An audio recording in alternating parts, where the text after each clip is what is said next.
바보 멍청이 같은 놈. 그런 게 딱 떠올라요? 아니면 뭐가 딱 떠올라요? 저는 해요. 저는 먼저 떠올라요. 저는 별로 뭐 존귀한 가수를 안 했는데 지금 이제 배우고 나서. 네. 자, 옆에 사람을 한번 딱 보세요. 제일 먼저 뭐가 떠오릅니까? 존귀한 존재예요. 항상 그렇게 말하겠네요. 전도할 때 아이들한테 넌 너무나 존귀한 이 세상에 하나밖에 없는 존귀한 존재야. 그걸 제일 먼저 말해요.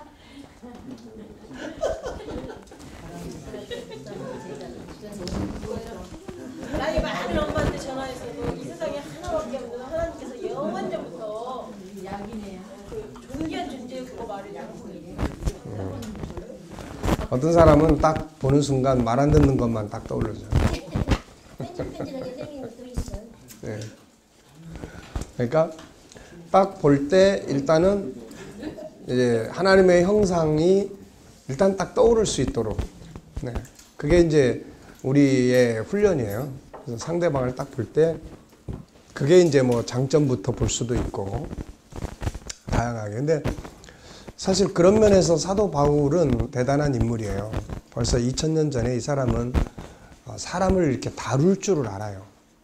그래서 뭐 그의 빌립보서라든지 데살로니가서라든지 그에 이렇게 편지를 쓰거나 그런 걸 보면은 뭐 빌립보 교인들한테도 물론 자기한테 이제 잘해서 그런 면도 있지만은 빌립보 4장 같은 데 보면 나의 사랑하고 나의 기뻐하는 또 나의 면류관인 형제들아 뭐 이렇게 이야기를 한다든지. 그러니까 굉장히 어떤 그 좋은 점 이런 것들을 이렇게 찾아내는데 아주 익숙합니다. 그래서 고린도 전서 같은 경우도 1장에 보면은 사실 심각한 문제 때문에 그 편지를 쓴 건데 그 앞에 보면은 그들이 그 아주 잘하는 신앙들을 칭찬을 하고 격려를 해요.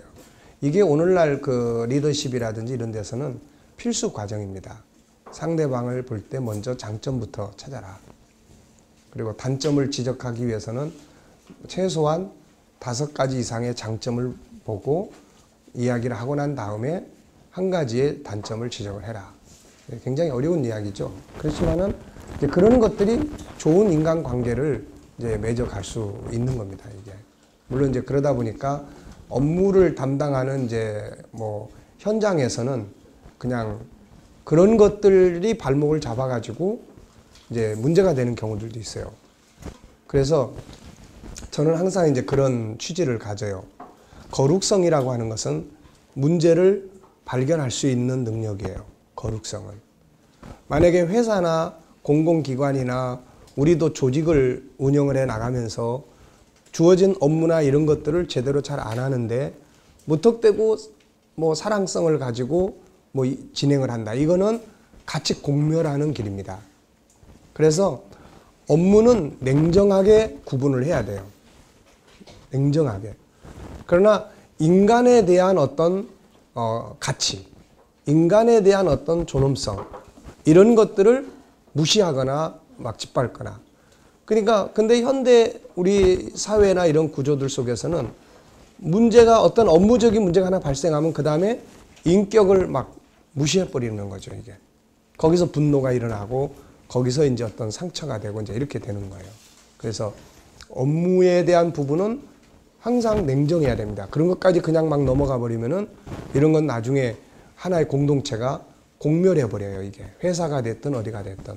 그래서 업무는 정확하게 분석하고 정확하게 체크하지만 그 업무의 일 때문에 개인의 인격을 막 무시하고 짓밟고 너 그렇게 해가지고 먹고 살겠냐?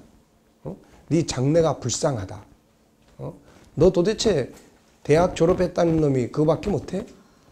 이런 것들은 사건을 다루는 게 아니고 인격을 다루는 거예요, 이게. 인격을. 그러니까 이런 부분들을 잘 구분해서 이제 정리해 가면 업무는 냉정하게 할 수 있어요. 그렇지만은 이제 인격에 대한 부분은 우리가 존중히 여기고 이렇게 가주면 상처를 안 받죠. 예, 그래서 미국 사람들은 그런 면에서 굉장히 탁월한 부분이 있어요. 데일 카네기도 그런 문제를 이야기를 했습니다만은 이제 뭐 호황기에 직원을 많이 채용을 했다가 뭐 어려운 상황이 되면 직원을 이제 줄일 수도 있고 구조조정을 하는데 근데 그 사람들은 구조조정을 하는데 탁월한 능력이 있다는 거죠, 이게. 구조조정을 당하는 입장에 있는 사람이 전혀 상처가 되지 않도록 감정을 갖고 하지 않도록 한다는 거예요. 이런 것들이 바로 이제 어떻게 보면은 관계에서 능숙한 사람들이죠, 이게. 예. 그러니까 우리가 그런 부분들을 키워나가면 어디 가나 좋은 관계들을 형성할 수 있는 거죠. 자, 옆에 사람 한번 딱 보세요. 옆에 사람 보기가 너무 지겨우면은 뒤에 사람 한번 보세요.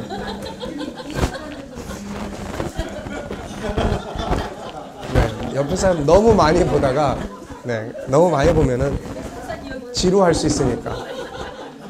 어때요? 뭐가 딱 떠오릅니까? 네. 장점, 좋은 점. 네.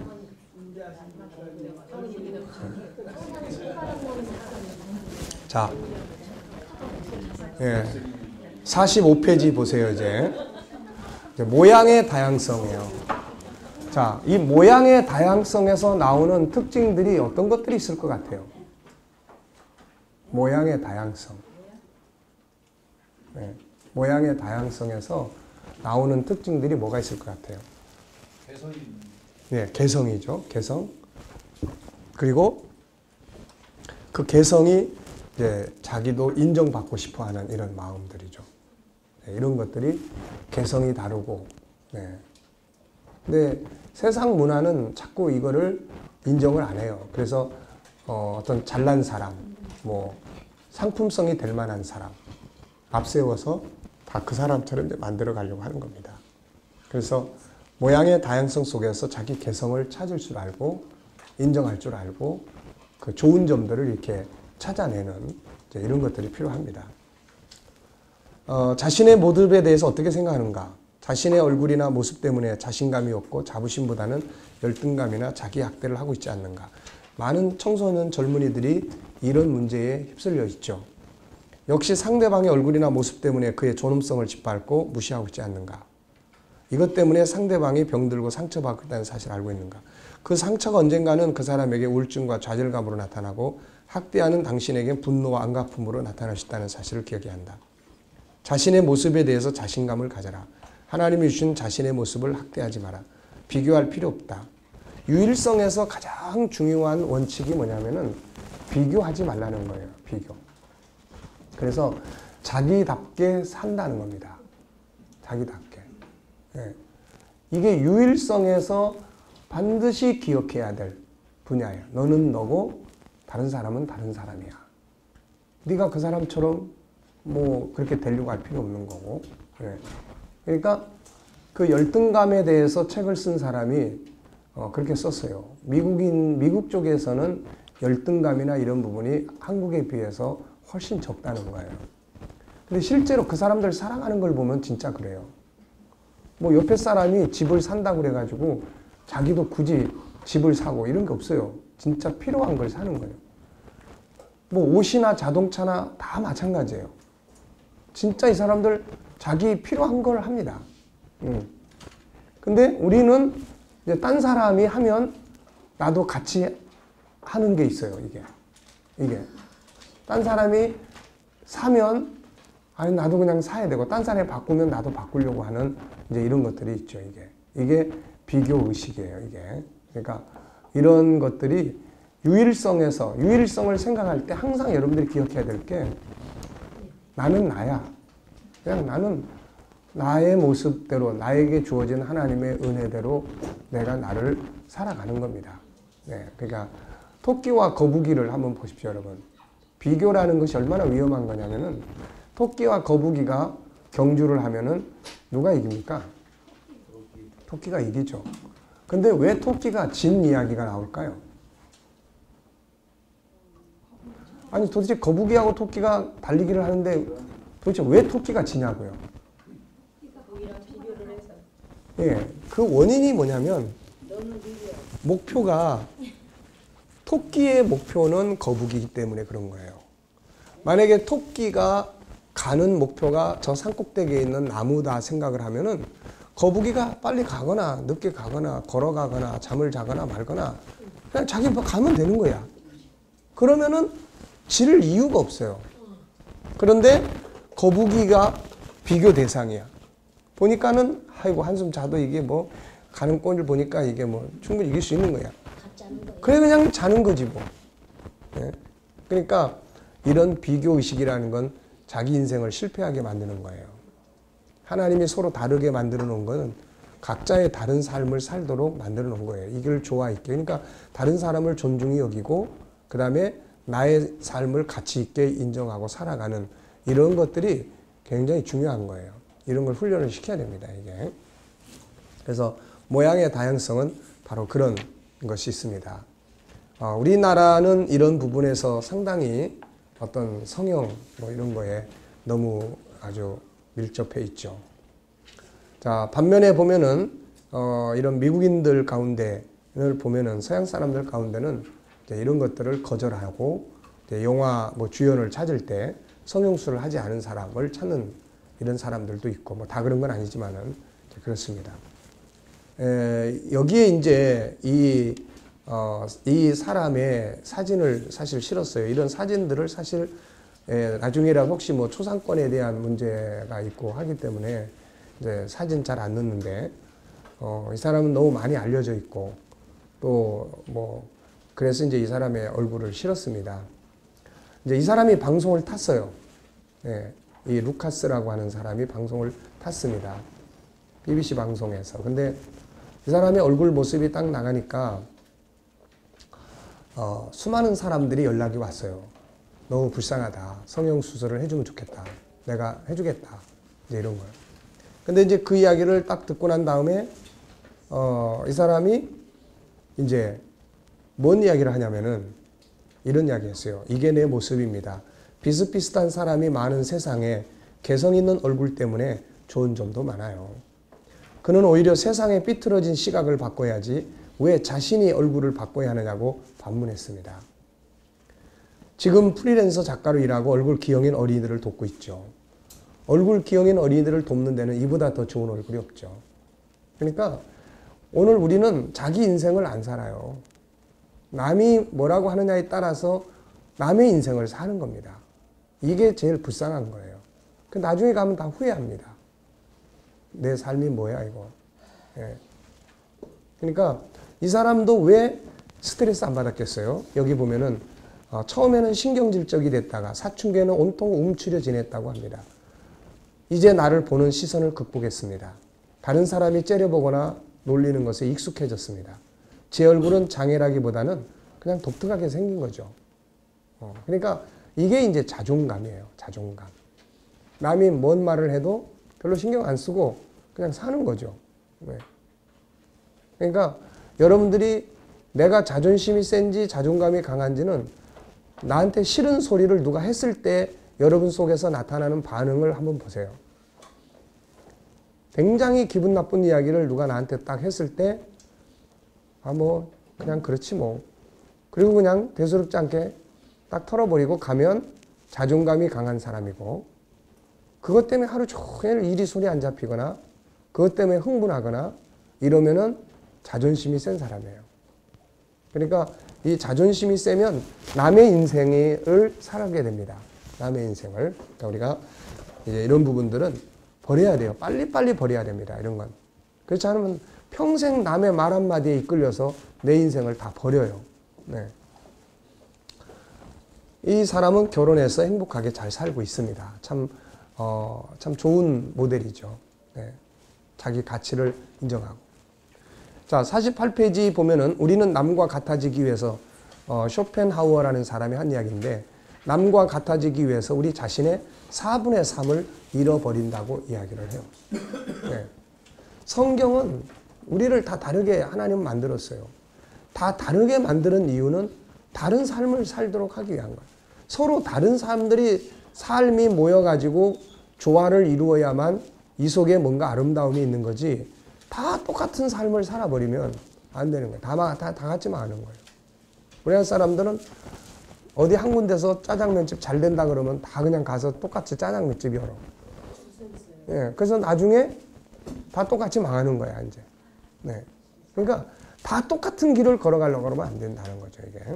그래서 다른 사람이 잘하는 것에 대해서 아낌없이 격려할 수 있고, 네. 다른 사람이 못하는 부분을 내가 할 수 있다는 데 대해서 감사하게 생각하고, 네, 이런 거죠. 자, 자연의 얼굴을 지켜야 되는 이유예요. 어떤 분야냐면은 사람이 얼굴에서 표현할 수 있는 그 표현력이 한 7,000가지 된다고 합니다. 그러니까 얼굴의 모습에서 다양하게 표정이 나타나는데 한 7,000가지 정도. 그런데 이 7,000가지가 만들어내는 그 얼굴 속에 들어있는 근육이 40여 가지가 된다고 해요. 예, 그래서 이 40여 가지가 이 7,000가지의 모습을 만들어낸다고 그러니까 얼마나 이게 놀라운 설계 도면입니까, 이게. 그런데 여기에 만약에 이제 칼을 대거나 이 손을 대면 이 이제 자연적인 근육이 이게 손상을 입는다는 거죠, 이게. 왜냐하면 이것까지 원한대로 복원이 안 된다는 거죠, 이게. 네. 그래서 그런 부분들이 결국은 나중에 원래 나타나야 될 표정이 안 나타난다는 거죠. 그래서 예술적인 것들을 연구하는 사람들은 이런 부분에 굉장히 많은 세밀한 모습들을 하고 있습니다. 네. 자, 자기의 모습의 장점을 찾아라. 뭐 상대방의 개성 있는 부분을 찾아 인정하는 훈련을 하라. 여기 개그맨 박종철이 아니고 정종철입니다. 정종철. 사람은 자기의 특성을 인정받고 싶어 해요.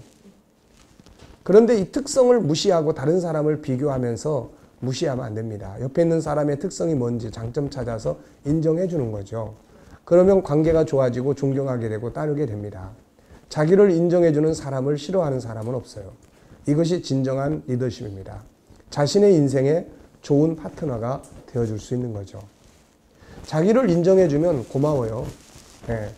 그게 감동이 되고, 특히 딴 사람들로부터 늘 무시당했는데 어느 날 어떤 사람한테 굉장히 인정을 딱 받으면 그게 인생을 사는 희망이 되는 거죠, 이게.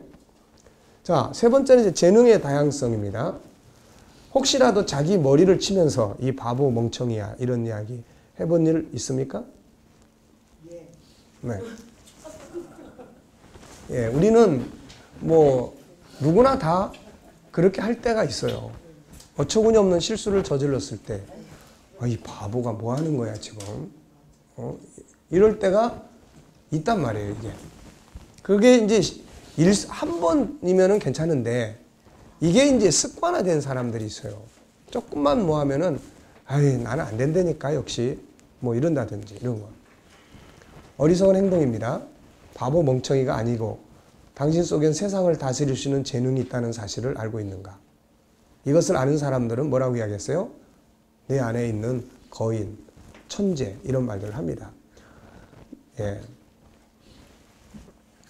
내 안에 있는 거인을 깨우라의 저자 역시 처음에 심각한 가난 속에 자기 학대하면서 살았죠. 그러나 어느 날 그는 생각을 바꿉니다. 그리고 연구하기 시작했고 놀라운 인생을 만들어냈죠. 혹시 상대방을 또 바보 멍청이라고 무시하고 있지 않는가? 당신은 지금 엄청난 실수를 범하고 있다. 그가 언제 당신의 상사가 되어 있을지 모르고 어느 날 당신이 그의 도움을 받아야 할 처지가 될지 모른다. 그리고 당신은 큰 죄를 짓고 있다. 그 사람의 능력을 짓밟음으로써 정말 바보가 되게 만들고 있기 때문이다. 하나님이 주신 모든 재능을 바보로 만들어버리고 있어요. 이런 어리석은 짓들을 이제는 중지해야 됩니다. 예를 들어서 내가 한 마디 말을 한 것이 그 사람에게 치명적인 게 돼서 맞아, 나는 뭐 아무것도 할 수 없는 존재야 라고 학습된 그런 자기 무기력증에 누가 빠진다면은 이거 한 사람의 인생을 망치는 거예요. 대체적으로 어렸을 때 그런 이야기들을 덜어 듣습니다.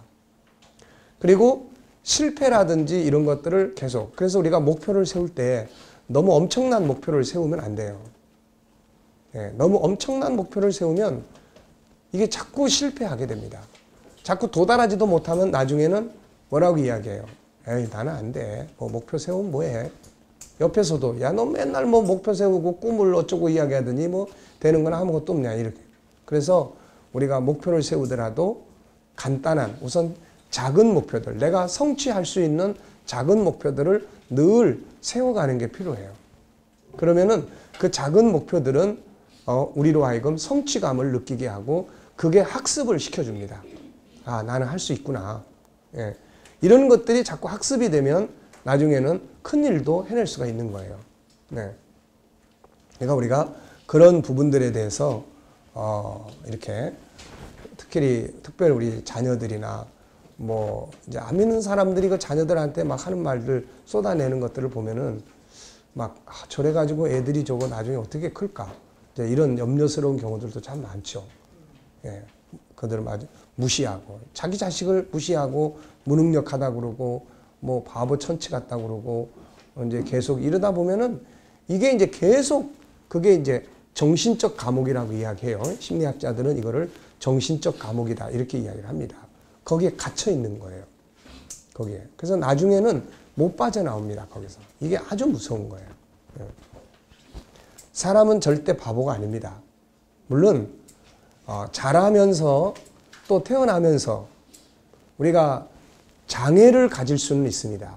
예를 들면은 지적 경계선 장애인, 경계선 장애 이런 거 들어본 일 있습니까? 요즘에 상당히 그런 문제 때문에 고민하는 부모가 많아요. 그래서 인간이 정상인과 그 지적 장애에 구분되는 IQ의 경계선이 있답니다, 이게. 그게 IQ가 70인가 얼마인가가 경계선이라고 그래요. 그래서 그 위에 서 있으면은 정상인이고 그 밑으로 가면은 더 밑으로 가면은 자폐증이라든지 뭐 지적 장애인 뭐 이렇게 이야기를 하는데 거기까지는 안 갔는데 그 경계선상에 있는 이 아이들이 상당히 있다는 거예요. 지난번에 한번 그런 걸 이제 취재해서 이렇게 방송에서 내보낸 것들이 있었는데 굉장히 그게 아주 그런 면은 굉장히 어려움이 있어요. 그런데 그런 사람들을 제대로 이해해주고 그의 가진 재능을 끌어내고 계속 발전시켜 나가줄 수 있는 교육 시스템만 있으면 발전시켜 갈 수 있는 거예요. 근데 이런 애들이 더 발전된 IQ가 뛰어난 애들하고 같이 딱 있으면 바보가 돼버리는 거예요, 이게. 바보가. 그러니까 안타깝게도 우리나라에는 그런 아이들을 위한 어떤 전문 교육기관이나 이게 거의 없답니다, 이게.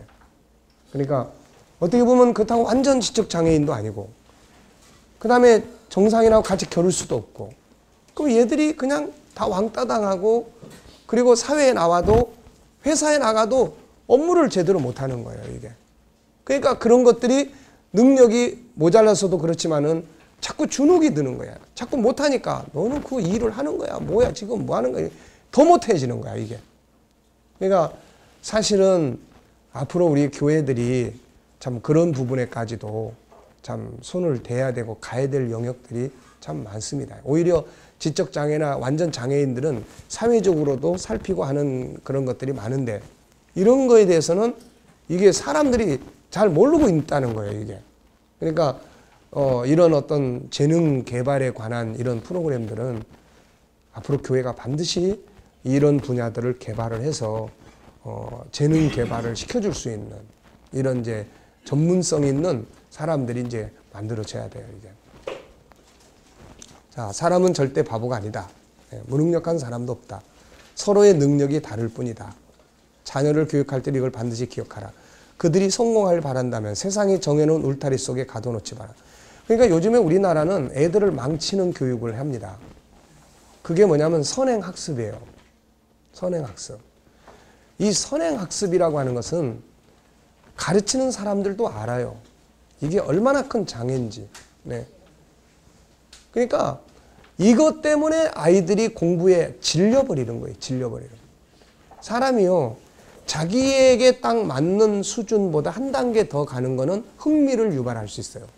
흥미를. 그런데 이게 초등학생이 막 중학교 3학년 거 갖다가 공부를 하는 거야. 수학, 또 뭐 국어 이런 거. 그러니까 이게 바보가 돼버리거나, 네. 그러니까는 막 지겨운 거예요, 이게. 이 울타리 속에서. 아니, 이게 세상에 그런 공부가 어디 있습니까? 응? 아니, 1학년짜리가 1학년 공부를 해야지. 2학년짜리가 2학년 공부를 해야지. 그것도 따라가기 힘들어가지고 쩔쩔쩔 매는데 2학년짜리를 초등학교 2학년짜리한테 중학교 1학년 책을 갖다 놓고 공부를 하라고 그러니 이거 정말 환장할 일 아니에요, 이거. 예. 그러니까 애들이 돌아버리는 거야, 돌아버리는 거야. 한마디로. 근데 부모가 그런 철학이 뚜렷하지 않기 때문에 자식들을 그런 감옥 속에다가 집어넣는 거야. 안 집어넣으면 불안한 거예요. 내 자식은 혹시라도 뒤처지면 어떻게 하나. 뒤처지면 어때? 그래서 미국 사람들이 홈스쿨을 그래서 많이 하는 이유가 거기에 있어요. 홈스쿨 하는 거야. 자기들이 교육을 시키고. 사실 쉽지 않은 길이지만은 이런 부분들이 아이를 잃어버리는 거예요. 아이를 놓쳐버리는 거예요. 아이의 생명을. 그걸 잘 따라가면 좋지만 그렇지 못하는 게 너무 많으니까요. 그러니까 요 때에는 이게 어려운 문제인데 조금 더 큰 다음에는 이게 쉬운 문제가 되는 거야. 이게. 그러니까 이런 것들에 대한 부모가 바른 이해가 없으면은 이게 자녀들을 아주 바보 멍청이 만드는 거죠. 자, 다양한 재능. 네. 사실 그런 면에서 부모의 역할이라는 건 참 정말 중요한 거예요. 부모라고 하는 거는. 그러니까 부모는 자녀를 통해서 어떤 자기 꿈을 이루려고 하면 일단 안 됩니다. 예. 너는 내 꿈을 이루어야 돼. 너는 아빠가 못한 꿈을 넌 반드시 이루어야 돼. 알았어? 그건 아빠처럼 되라는 이거는 압력이거든요. 이게. 자기는 그게 아니고 싶은데. 그러니까 이런 부분들에 대해서 부모는 아이와 자기는 다르다는 것에 대해서 인정을 할 수 있어야 됩니다. 에디슨의 어머니 우리가 너무 잘 알잖아요. 더 이상 학교에서 교육시킬 수 없다. 이게 저는 이제 이런 생각을 해보는 거예요. 한국 같으면 이 아이를 과연 어떻게 했을까?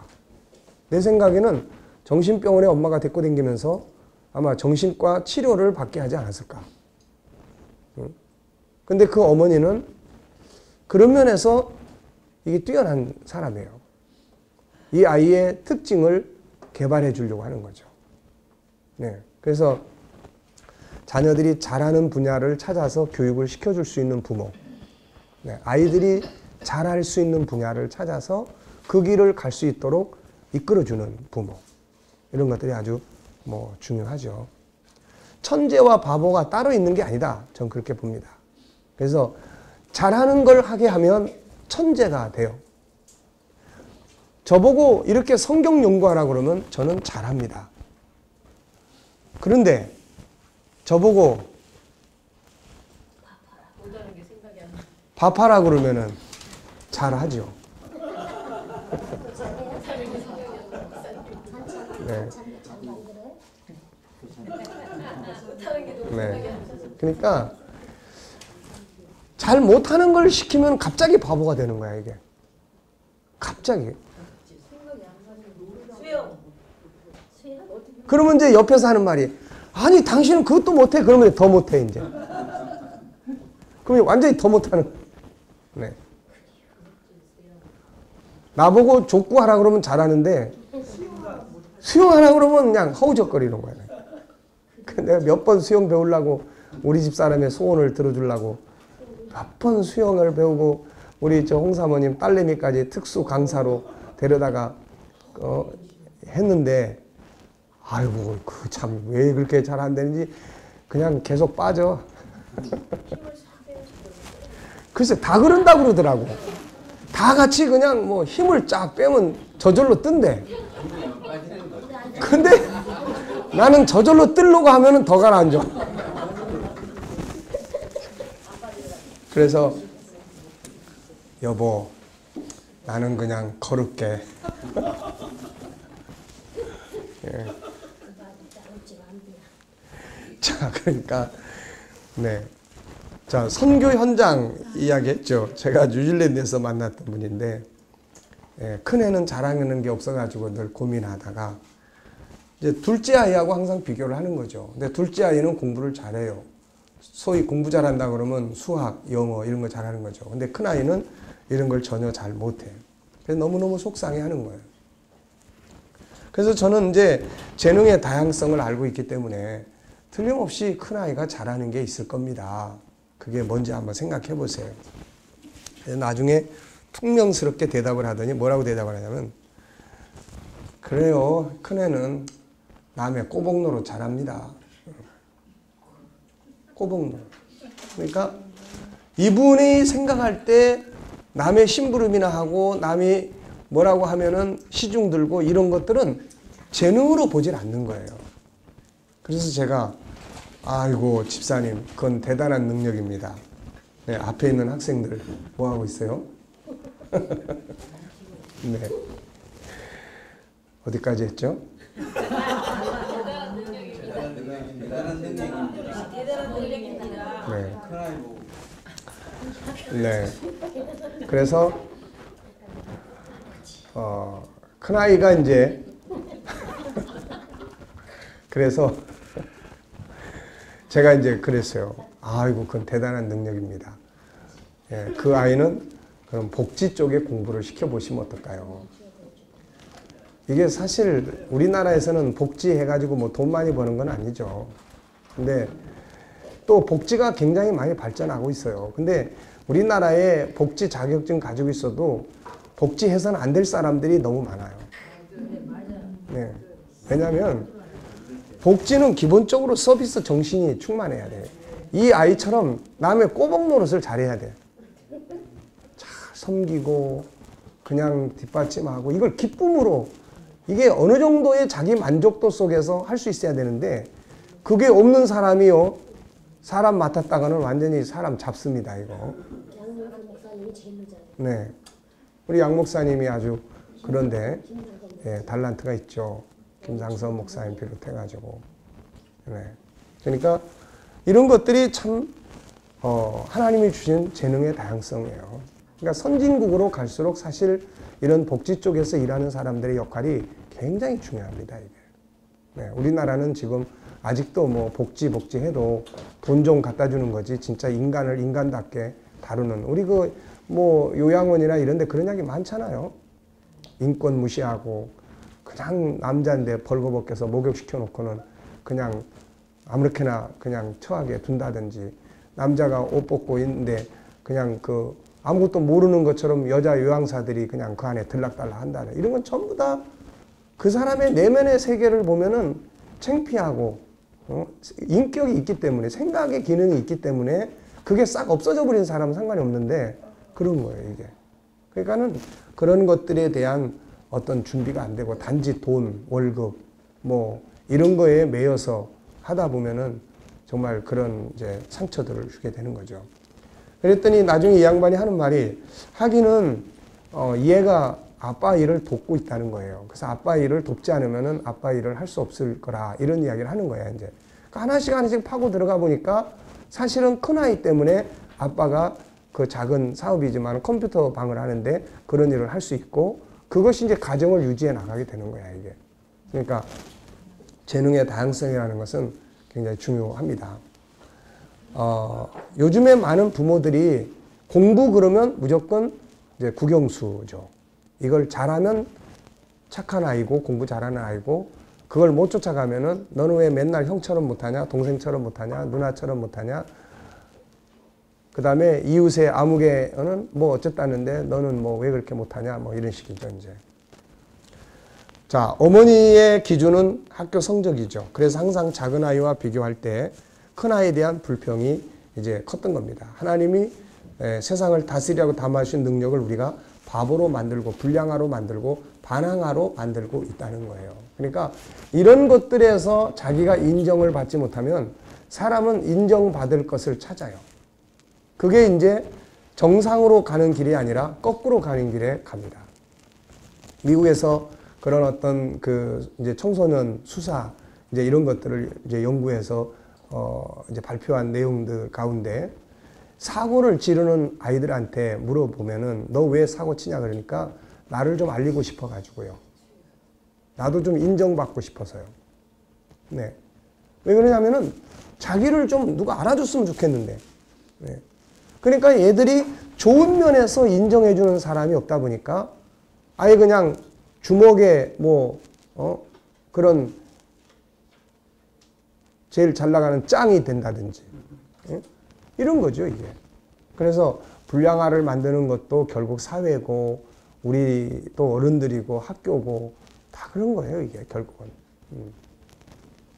예수님은 사람들에 의해 무능력과 절망으로 이 만신창이가 되어버린 인간들을 재생시키는데 아주 천재입니다, 이분은. 예. 사람들에 의해서 무시당하고 무능력, 절망으로 만신창이가 되어버린 인간들이 그분 앞에 돌아오면 다시 재생이 돼요. 그분은 어떻게 그래서 해서 그럴까요? 그분이 우리를 다루는 방법은 다른 게 아닙니다. 우리가 상담의 원리가 이거예요. 상담의 원리가. 인간 관계를 다루는 원리가 이거예요. 우선 그분은 누구도 무시를 하지 않아요. 무시하지 않습니다. 그리고 그 안에 있는 존귀함을 찾아줘요. 네. 그리고 잘할 수 있는 자부심과 희망을 줍니다. 그 안에 있는 재능들이 빛을 발하도록 도와줘요. 이것이 예수의 리더십입니다. 근데 사람들은 거꾸로 해요. 때로는 부모, 친구도, 선배도 우리를 바보로 만들어버려요. 못한다고 짓밟고 예수를 배워야 합니다. 그래서 인간을 다루는 부분들을 우리가 배우는 거죠. 어떤 인간도 바보는 없다. 그 역시 세상을 다스리고 정복할 능력을 가지고 세상에 태어났음을 기억하라. 그래서 잘하는 부분을 찾고 이것을 인정해줘라. 처음엔 못하는 부분이 많겠지만 인정과 격려, 칭찬에 의해서 후에는 잘하는 부분이 못하는 부분보다 많아질 것이다. 그리고 다른 사람이 잘하는 것을 시기 질투하지 말고 존중히 여기고 자기 것을 찾아서 풀어해라. 다른 사람이 잘하는 것을 시기하고 질투해서는 안 된다. 그걸 존중히 여겨라. 그리고 자기 안에 있는 자기 것을 찾아서 전문화해라. 어때요? 남이 잘하는 거 보면은 어떤 마음이 들어요?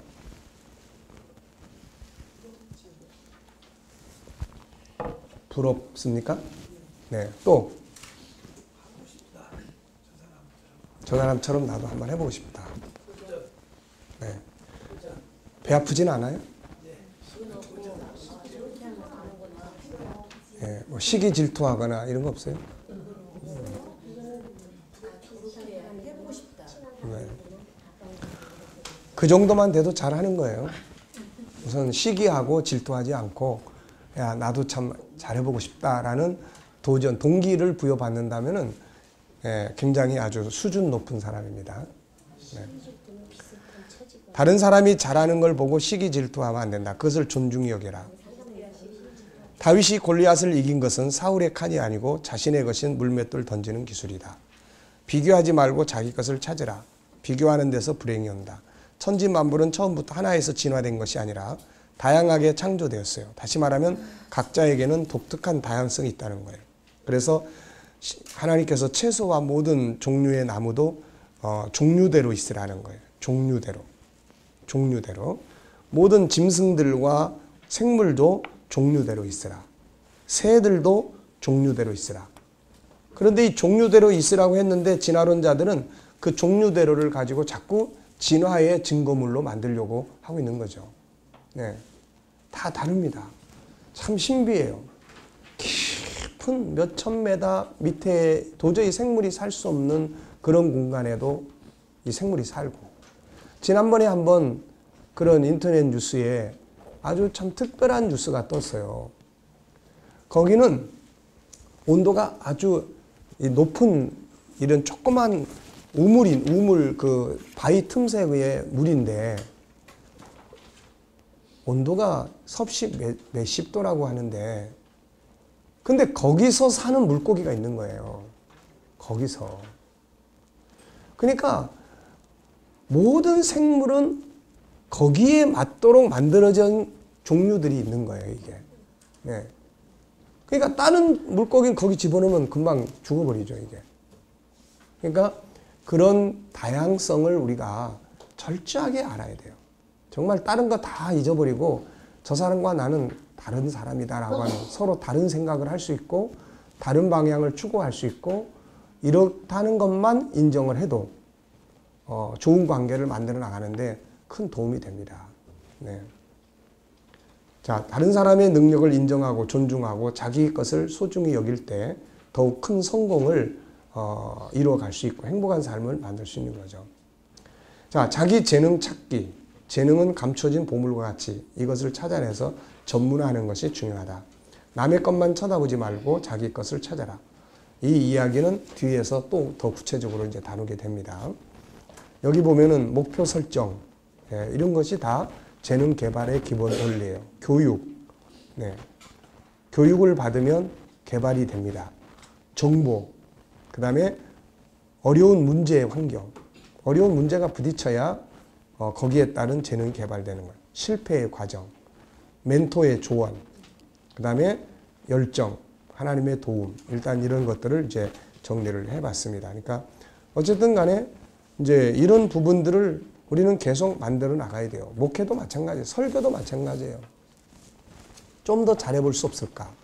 좀 더 쉽게 할 수 없을까? 듣는 사람들이 조금 더 이해할 수 없을까? 네. 요즘에 저의 설교의 고민은 항상 그런 데 있습니다. 항상. 과연 이 설교를 오늘 처음 온 사람들이 듣고 무슨 반응을 나타낼까? 이제 이걸 생각을 먼저 해요. 설교를 딱 준비를 해놓고. 이건 아닌데. 그리고 어떻게 모인 사람들을 집중시킬 수 있을까? 여기다가 어떤 질문을 던져보면 좋을까? 네. 그러니까는 이런 문제들을 놓고 계속 고민을 하고 하다 보면은 진짜 쉽고 편안하고 치유할 수 있는 이런 설교들을 만들어낼 수 있어요. 시간을 막 40분, 50분 설교를 해야 되는 게 아닙니다. 딱 10분만 설교를 해도. 저희도 어떤 때 보면은 시간 때문에 제가 뭐 설교를 많이 짧게 해요, 지금은. 거기다가 또 뭐 광고가 길어졌다. 그러면 설교 시간이 뭐 한 20분, 어떤 때는 15분 딱 남아있을 때도 있어요. 네. 그러면 이제 그 시간에 어떤 결단을 내려줘야 되는 거예요. 왜냐하면 그 자리에 온 사람들을 보면은 뭐 멀리는 오산에서도 오고, 네. 그 설교를 그 시간 듣고 그 예배를 드리겠다고 그러고 오는 거예요. 뭐 천안에서도 오고, 네. 그러니까는 이런 사람들을 우리가 교회를 이사를 해놓고도 강남에 있는 사람도 그냥 오고, 네. 그럼 목사의 설교를 들으려고 오는 거예요. 지금 쉽게 말하면은. 그런데 이들을 그냥 졸다가 가게 만든다. 그리고 이들이 아무것도 얻지 못하고 가도록 만든다. 이거는 안 되는 거죠. 이거는. 그러니까 이런 문제들을 놓고 고민을 하면요, 놀라운 것들이 나옵니다. 잘할 수 있는 거예요. 네. 그러니까 우리가 더 잘할 수 있도록 해야 돼요. 내 안에 있는 설교에 잘할 수 있는 분야, 요 분야를 우리가 자꾸 이렇게 개발을 하면 더 잘할 수 있어요. 네. 늘 하던 습관대로 마지못해서 그냥 본문 하나 정해놓고 여기저기 보고 짜집게 해가지고 적당하게 그냥 몇 마디 이야기를 하거나, 아니면 자기 생각대로 그냥 자기의 스트레스를 풀거나, 그냥 사람들 정죄나 하고 야단이나 치거나, 이런 것들은 다 그냥 죽 쓰는 거예요, 다 이거. 그러니까 우리는 목회자이기 때문에 가장 잘해야 될 것이 우선 설교예요. 네, 설교. 그래서 그런 부분들에 대한 목표 설정. 필요하면 책도 읽어보고 준비를 하는 거죠. 자, 천재의 재능은 상황 앞에서 개발된다. 어떤 부인이 좋은 남편을 만났는데 죽었습니다. 그런데 그 남편이 죽었는데 어쩔 수 없이 누가 권고를 해서 보험을 시작을 했어요. 이걸 어떻게 하지? 한 번도 해보지 않았는데. 그런데 나중에 하다 보니까 정말 놀라운 능력을 발휘를 해요. 그래서 이 사람이 뒤에다가 그런 사실을 썼습니다. 뭐라고 썼냐면은 이렇게 써놨어요. 뒷페이지로 넘어가 보세요. 자기 안에 놀라운 재능과 생활력이 잠재해 있었다는 것을 발견하고 이 사람 깜짝 놀랍니다.